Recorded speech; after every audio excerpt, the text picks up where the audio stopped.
ನಮಸ್ತೆ ಫ್ರೆಂಡ್ಸ್, ರಾಜ್ ಜಾಬ್ಸ್ಗೆ ಸ್ವಾಗತ. ಫ್ರೆಂಡ್ಸ್, ಹಾಲು ಒಕ್ಕೂಟದಿಂದ ನೇಮಕಾತಿ ನಡೀತಾ ಇದೆ. ಕರ್ನಾಟಕ ಹಾಲು ಒಕ್ಕೂಟದಿಂದ ನೇಮಕಾತಿ ಹೊಸ ಸೂಚನೆ ಆಗಿರುತ್ತೆ ನೋಡಿ. ಬೋತ್ ಮೇಲ್ ಅಂಡ್ ಫಿಮೇಲ್, ಪುರುಷ ಮತ್ತು ಮಹಿಳಾ ಅಭ್ಯರ್ಥಿಗಳು ಇಬ್ಬರು ಅರ್ಜಿಗಳನ್ನ ಸಲ್ಲಿಸಬಹುದು.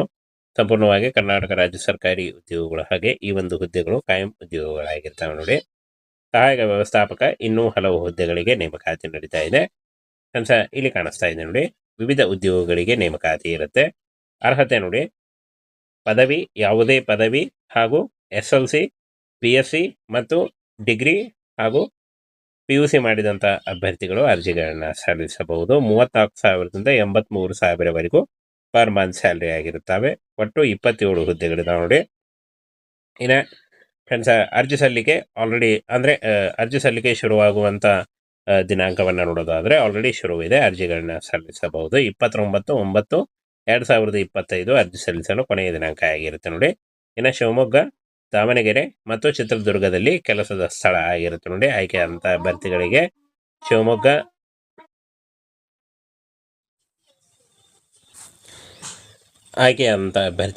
ಈ ಒಂದು ಏನು ಜಿಲ್ಲೆಗಳಲ್ಲಿ ನೇಮಕಾತಿ ಮಾಡಿಕೊಳ್ಳಲಾಗುತ್ತೆ ನೋಡಿ. ಶಿವಮೊಗ್ಗ, ದಾವಣಗೆರೆ ಮತ್ತು ಚಿತ್ರದುರ್ಗ ಜಿಲ್ಲೆಗಳಲ್ಲಿ ನೇಮಕಾತಿ ಮಾಡಿಕೊಳ್ಳಲಾಗುತ್ತೆ. ಇನ್ನು ಆನ್ಲೈನ್ ಮೂಲಕ ಅಫಿಷಿಯಲ್ ವೆಬ್ಸೈಟ್ಗೆ ಹೋಗಿ ನೀವು ಅರ್ಜಿಗಳನ್ನ ಸಲ್ಲಿಸಬೇಕಾಗುತ್ತೆ. ಅರ್ಜಿ ಸಲ್ಲಿಕೆಯ ನೇರ ಲಿಂಕು ವಿಡಿಯೋ ಡಿಸ್ಕ್ರಿಪ್ಷನ್ ಬಾಕ್ಸಲ್ಲಿ ಇರುತ್ತೆ ನೋಡಿ. ಅಲ್ಲಿ ಹೋಗಿ ನೀವು ಡೈರೆಕ್ಟಾಗಿ ಅರ್ಜಿಗಳನ್ನ ಸಲ್ಲಿಸಬಹುದು. ಹಾಗೆ ನಿಮಗೆ ಈ ಒಂದು ಹುದ್ದೆಗಳ ನೋಟಿಫಿಕೇಶನ್ ಬೇಕಾದಲ್ಲಿ ನಮ್ಮ ಟೆಲಿಗ್ರಾಮ್ ಚಾನಲ್ ಇರುತ್ತೆ ನೋಡಿ. ಅಲ್ಲಿ ಹೋಗಿ ನೀವು ಈ ಒಂದು ಹುದ್ದೆಗಳಿಗೆ ನೀವು ಡೈರೆಕ್ಟಾಗಿ ಅರ್ಜಿಗಳನ್ನ ಸಲ್ಲಿಸಬಹುದು. ಹಾಗೆ ನೋಟಿಫಿಕೇಶನ್ನ ಕೂಡ ನೋಡ್ಬೋದು ನೋಡಿ. ಅರ್ಜಿ ಸಲ್ಲಿಕೆ ಕೊನೆಯ ದಿನಾಂಕ ಇನ್ನೊಮ್ಮೆ ನೋಡ್ಕೊಳ್ಳಿ, 29/9/2025 ಅರ್ಜಿ ಸಲ್ಲಿಸಲು ಕೊನೆಯ ದಿನಾಂಕ ಆಗಿರುತ್ತೆ ನೋಡಿ. ಫ್ರೆಂಡ್ಸನ್ನ ಯಾವ ಒಂದು ಹುದ್ದೆಗಳಿಗೆ ಎಷ್ಟು ಪೋಸ್ಟ್ಗಳಿದ್ದಾವೆ ಅಂತ ನೋಡೋದಾದರೆ ಇಲ್ಲಿ ನೋಡಿ. ಸಹಾಯಕ ವ್ಯವಸ್ಥಾಪಕರು 3 ಹುದ್ದೆಗಳಿದ್ದಾವೆ. ಹಾಗೆ ವಿಸ್ತರಣಾ ಗ್ರೇಡ್ 3 5 ಹುದ್ದೆಗಳಿದ್ದಾವೆ. ರಸಾಯನಶಾಸ್ತ್ರಜ್ಞ ಗ್ರೇಡ್ 2 ನೋಡಿ 4 ಹುದ್ದೆಗಳಿದ್ದಾವೆ. ಹಾಗೇನ ರಸಾಯನಶಾಸ್ತ್ರ ಗ್ರೇಡ್ 2 ಸೂಕ್ಷ್ಮ ಜೀವವಿಜ್ಞಾನ 2 ಹುದ್ದೆಗಳಿದ್ದಾವೆ. ಜೂನಿಯರ್ ಸಿಸ್ಟಮ್ ಆಪರೇಟರ್ 3 ಹುದ್ದೆಗಳಿದ್ದಾವೆ. ಹಾಗೇನ ಜೂನಿಯರ್ ಟೆಕ್ನಿಷಿಯನ್ ಎಲೆಕ್ಟ್ರಿಕಲ್ 5 ಹುದ್ದೆಗಳಿದ್ದಾವೆ. ಜೂನಿಯರ್ ಟೆಕ್ನಿಷಿಯನ್ ರೆಫ್ರಿಜಿರೇಟರ್ ನೋಡಿ 2 ಹುದ್ದೆಗಳಿದ್ದಾವೆ. ಹಾಗೆ ಜೂನಿಯರ್ ಟೆಕ್ನಿಷಿಯನ್ ಬಾಯ್ಲರ್ ಅಟೆಂಡೆಂಟ್ 3 ಹುದ್ದೆಗಳಿದ್ದಾವೆ ನೋಡಿ. ಟೋಟಲ್ ಆಗಿ 27 ಹುದ್ದೆಗಳಿಗೆ ನೇಮಕಾತಿ ನಡೀತಾ ಇದೆ ನೋಡಿ. ಫ್ರೆಂಡ್ಸ್, ಯಾವ ಒಂದು ಹುದ್ದೆಗಳಿಗೆ ಏನು ಅರ್ಹತೆ ಅಂತ ನೋಡೋದಾದರೆ ಇಲ್ಲಿ ನೋಡಿ. ಸಹಾಯಕ ವ್ಯವಸ್ಥಾಪಕರು BSc ಅಥವಾ ಕೃಷಿ ಅಲ್ಲಿ ಡಿಗ್ರಿ ಮಾಡ್ಕೊಂಡಿದ್ರೆ ನೀವು ಅರ್ಜಿಗಳನ್ನ ಸಲ್ಲಿಸಬಹುದು. ವಿಸ್ತರಣಾಧಿಕಾರಿ ಈ ಒಂದು ಹುದ್ದೆಗಳಿಗೆ ಅರ್ಜಿ ಸಲ್ಲಿಸುವಂಥವರು ಕಂಪ್ಯೂಟರ್ ಸಾಕ್ಷರತೆಯೊಂದಿಗೆ ಪದವಿ ಮಾಡಿರಬೇಕು. ಹಾಗೇನ ರಸಾಯನಶಾಸ್ತ್ರಜ್ಞ ನೋಡಿ, ರಸಾಯನಶಾಸ್ತ್ರಜ್ಞ ಒಂದು ವಿಷಯನ್ನಾಗಿ ಮತ್ತು ಕಂಪ್ಯೂಟರ್ ಸಾಕ್ಷರತೆಯೊಂದಿಗೆ BSc ಅಥವಾ ಪದವಿ ಮಾಡಿರಬೇಕಾಗತ್ತೆ. ಇನ್ನು ರಸಾಯನಶಾಸ್ತ್ರಜ್ಞ ಈ ಒಂದು ಹುದ್ದೆಗಳಿಗೆ ಅರ್ಜಿ ಸಲ್ಲಿಸುವಂಥ ಅಭ್ಯರ್ಥಿಗಳು ಮೈಕ್ರೋಬಯಾಲಜಿ ಒಂದು ವಿಷಯವಾಗಿ ಕಂಪ್ಯೂಟರ್ ಸಾಕ್ಷರತೆ ಅಥವಾ BSc ಪದವಿ ಓದಿರಬೇಕಾಗತ್ತೆ. ಇನ್ನು ಫ್ರೆಂಡ್ಸ್, ಇಲ್ಲಿ ನೋಡಿ, ಜೂನಿಯರ್ ಸಿಸ್ಟಮ್ ಆಪರೇಟರ್ ಕಂಪ್ಯೂಟರ್ ಅಪ್ಲಿಕೇಶನ್ಗಳಲ್ಲಿ ಡಿಪ್ಲೊಮಾ ಅಥವಾ ಯಾವುದೇ ಪದವಿ ಮಾಡ್ಕೊಂಡಿದ್ರು ನೀವು ಅರ್ಜಿಗಳನ್ನ ಸಲ್ಲಿಸಬಹುದು. ಇನ್ನು ಕಾಣಿಸ್ತಾ ಇದೆ ನೋಡಿ, ಜೂನಿಯರ್ ಟೆಕ್ನಿಷಿಯನ್ ಎಲೆಕ್ಟ್ರಿಕಲ್ ವಿದ್ಯುತ್ ನಲ್ಲಿ NCVT ಅಥವಾ SLC ಮಾಡ್ಕೊಂಡಿದ್ರು ನೀವು ಈ ಜೂನಿಯರ್ ಟೆಕ್ನಿಷಿಯನ್ ಎಲೆಕ್ಟ್ರಿಷಿಯನ್ ಹುದ್ದೆಗಳಿಗೆ ಅರ್ಜಿಗಳನ್ನ ಸಲ್ಲಿಸಬಹುದು. ಜೂನಿಯರ್ ಟೆಕ್ನಿಷಿಯನ್ ರೆಫ್ರಿಜಿರೇಟರ್ ನೋಡಿ, ರೆಫ್ರಿಜಿರೇಟರ್ ಟ್ರೇಡ್ನಲ್ಲಿ NCVT ಅಥವಾ SLC ಮಾಡ್ಕೊಂಡಿದ್ರೆ ನೀವು ಅರ್ಜಿಗಳನ್ನ ಸಲ್ಲಿಸಬಹುದು. ಹಾಗೇನ ಜೂನಿಯರ್ ಟೆಕ್ನಿಷಿಯನ್ ಬಾಯ್ಲರ್ ಅಟೆಂಡೆಂಟ್ ಈ ಒಂದು ಹುದ್ದೆಗಳಿಗೆ SLC ಕೇಳಿದ್ದಾರೆ ನೋಡಿ. ಹಾಗೇನ ಯಾವ ಒಂದು ಹುದ್ದೆಗಳಿಗೆ ಎಷ್ಟು ಸಂಬಳ ಅಂತ ನೋಡೋದಾದ್ರೆ ಇಲ್ಲಿ ನೋಡಿ. ಸಹಾಯಕ ವ್ಯವಸ್ಥಾಪಕರ ಹುದ್ದೆಗಳಿಗೆ 83,000ದಿಂದ 1,55,000 ಇರುತ್ತೆ. ವಿಸ್ತರಣಾ ಅಧಿಕಾರಿ 54,000ದಿಂದ 99,000 ಇರುತ್ತೆ. ರಸಾಯನಶಾಸ್ತ್ರಜ್ಞ ನೋಡಿ 44,000ದಿಂದ 83,000 ಇರುತ್ತೆ. ಹಾಗೆ ರಸಾಯನಶಾಸ್ತ್ರಜ್ಞ ಗ್ರೇಡ್ 2 44,000ದಿಂದ 83,000ವರೆಗೂ ಪರ್ ಮಂತ್ ಸ್ಯಾಲ್ರಿ ಆಗಿರುತ್ತೆ. ಜೂನಿಯರ್ ಸಿಸ್ಟಮ್ ಆಪರೇಟರ್ 44,000ದಿಂದ 83,000 ಇರುತ್ತೆ ನೋಡಿ. ಈ ಒಂದು ಹುದ್ದೆಗಳಿಗೆ ಎಷ್ಟೊಂದು ಸಂಬಳ ಇರುತ್ತೆ. ಹಾಗೆ ಜೂನಿಯರ್ ಟೆಕ್ನಿಷಿಯನ್ ಎಲೆಕ್ಟ್ರಿಕಲ್ 34,000ದಿಂದ 67,000 ಇರುತ್ತೆ. ಜೂನಿಯರ್ ಟೆಕ್ನಿಷಿಯನ್ ರೆಫ್ರಿಜಿರೇಟರ್ 34,000ದಿಂದ 67,000 ಪರ್ ಮಂತ್ ಸ್ಯಾಲ್ರಿ ಆಗಿರುತ್ತೆ. ಹಾಗೆ ಜೂನಿಯರ್ ಟೆಕ್ನಿಷಿಯನ್ ಬಾಯ್ಲರ್ ಅಟೆಂಡೆಂಟ್ 34,000ದಿಂದ 67,000ವರೆಗೂ ಪರ್ ಮಂತ್ ಸ್ಯಾಲ್ರಿ ಆಗಿರುತ್ತೆ ನೋಡಿ. ಇನ್ನು ಈ ಒಂದು ಹುದ್ದೆಗಳಿಗೆ ಅರ್ಜಿ ಸಲ್ಲಿಸಲಿಕ್ಕೆ ಸೆಪ್ಟೆಂಬರ್ 29, 2025 ಅರ್ಜಿ ಸಲ್ಲಿಸಲು ಕೊನೆಯ ದಿನಾಂಕ ಆಗಿರುತ್ತೆ ನೋಡಿ.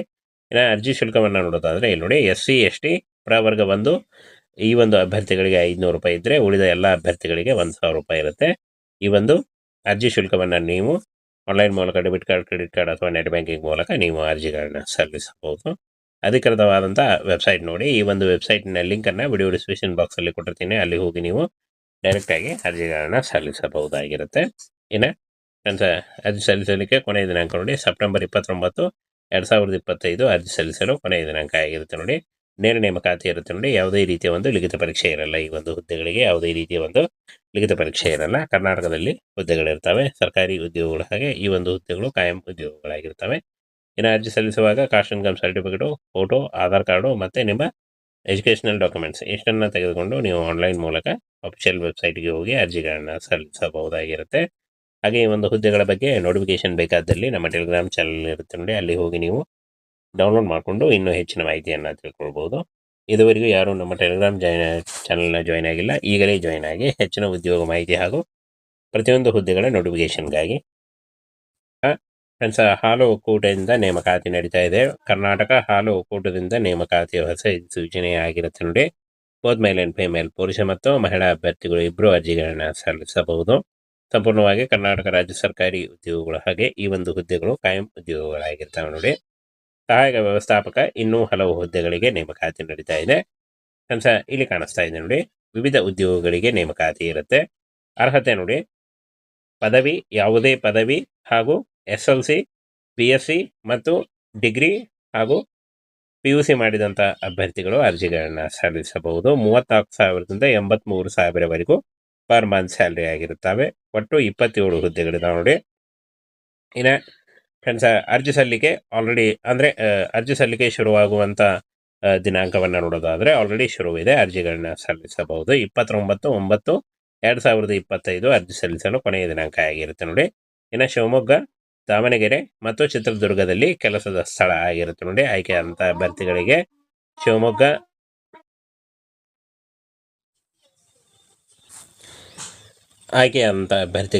ಈ ಒಂದು ಏನು ಜಿಲ್ಲೆಗಳಲ್ಲಿ ನೇಮಕಾತಿ ಮಾಡಿಕೊಳ್ಳಲಾಗುತ್ತೆ ನೋಡಿ. ಶಿವಮೊಗ್ಗ, ದಾವಣಗೆರೆ ಮತ್ತು ಚಿತ್ರದುರ್ಗ ಜಿಲ್ಲೆಗಳಲ್ಲಿ ನೇಮಕಾತಿ ಮಾಡಿಕೊಳ್ಳಲಾಗುತ್ತೆ. ಇನ್ನು ಆನ್ಲೈನ್ ಮೂಲಕ ಅಫಿಷಿಯಲ್ ವೆಬ್ಸೈಟ್ಗೆ ಹೋಗಿ ನೀವು ಅರ್ಜಿಗಳನ್ನು ಸಲ್ಲಿಸಬೇಕಾಗುತ್ತೆ.